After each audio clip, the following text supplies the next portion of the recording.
TS Pawar ji का आज पहला सदन रहा। पहली मीटिंग आज उन्होंने हाउस में की। किस तरीके से मीटिंग को देखते हैं, क्या कामयाब रही? देखिए, कामयाब ये डीवीसी कर्मचारियों पे एक एजेंडे में लेकर के आए हैं। कामयाब तो उसको तब माना जाएगा जब वो वास्तव में ज़मीन के ऊपर चीज़ें उतर जाएं, अमली जामा पहन लें। अभी आप सिर्फ एजेंडे के अंदर चीज़ें प्रस्ताव लेकर के आए हैं, वो प्रस्ताव जो ना धरती से लग रहे हैं ना आसमान से लग रहे हैं, बीच में हवा में लटक रहे हैं। तो ऐसे प्रस्तावों का मैं नहीं समझता कि कोई वजूद है। डीबीसी कर्मचारियों को पक्का करने को लेकर के बार बार मुद्दा उठा। डीबीसी की कोई पोस्ट की डीबीसी नाम की कोई पोस्ट नहीं है निगम के अंदर, उसके लिए एक पद को सृजित करने की एक फाइल चली है आज, जो स्टैंडिंग कमेटी में लगाया गया। लेकिन उसमें बड़ा अजीब व गरीब एक सवाल रख दिया गया कि पद को सृजित किया जाए और उस पे जो कर्मचारी काम करेंगे, जो निगम के अंतर्गत कर्मचारी काम करेंगे, उस पे 5 साल नहीं अपितु कंटिन्यूसली उनकी जो तनख्वाह है वो दिल्ली गवर्नमेंट देगी। तो मैं समझता हूँ कि इस तरीके का प्रस्ताव, मुझे तो लगता नहीं कि वो धरातल पे उतरेगा, क्योंकि हर एक चीज़ का एक सिस्टम है, एक संविधान के अंदर एक तरीका है।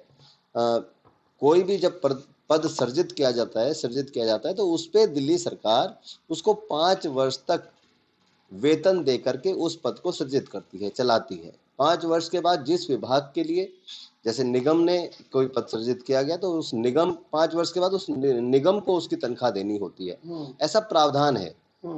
लेकिन भारतीय जनता पार्टी के नेताओं ने ये नए तरीके का एक प्रस्ताव बना के भेजा है, जिसमें ये लिखा गया कि आपको इस सृजित पद को हमेशा कंटिन्यूसली, रेगुलरली, या ये कहें कि लाइफ टाइम उस पद के लिए लोगों को, जो कर्मचारी होंगे, उनको दिल्ली सरकार तनख्वाह देगी। तो मैं समझता हूं कि जो ऐसा प्रावधान है ही नहीं तो वो धरातल पे उतरेगा कैसे। तो इसलिए ये सिर्फ आई वॉश करने का काम किया जा रहा है, डीबीसी कर्मचारियों की सिंपैथी गेन करने का काम किया जा रहा है। ये पहले भी प्राइवेट प्रस्ताव हाउस के अंदर लाए थे, उसका कुछ नहीं हुआ। आज ये सरकारी प्रस्ताव आया है तो इस पे भी तनख्वाह का ऐसा मामला डाल दिया, तो मुझे लगता नहीं कि ये धरातल पे उतर पाएगा।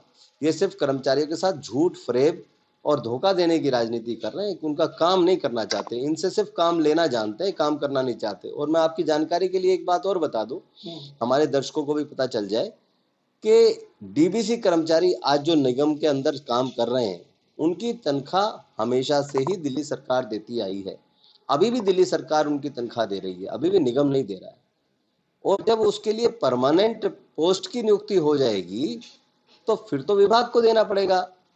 लेकिन दिल्ली सरकार 5 वर्ष के लिए उसको भी देने को तैयार है। परमानेंट पोस्ट निकलने के बाद जब उसका नाम हो जाएगा कोई पोस्ट का, तो उसके लिए 5 वर्ष तक दिल्ली सरकार तनख्वाह देने के लिए तैयार है, लेकिन उसके बाद तो निगम को ही देनी पड़ेगी। अरे निगम को देनी पड़ेगी, ये बार बार शब्द आ रहा है। निगम तो एक सिविक बॉडी है, इसको चला भी दिल्ली सरकार ही रही है, सारा खर्चा तो अल्टीमेटली दिल्ली सरकार पे आता है, तो इसमें विरोधाभास क्यों? देखिए, दिल्ली सरकार जो उसका टैक्स वैल्यू है उसका शेयर देती है, और उस शेयर से अलावा अगर आपके खर्चे बहुत ज़्यादा हैं, मान लो आपको या मुझे, मेरे पिताजी खर्चे के लिए 10 रुपए देते हैं और मैं दिन में 20 रुपए खर्च करने लग जाऊं, तो बाद की जो 10 रुपए हैं उसका इंतजाम तो मुझे स्वयं करना होगा।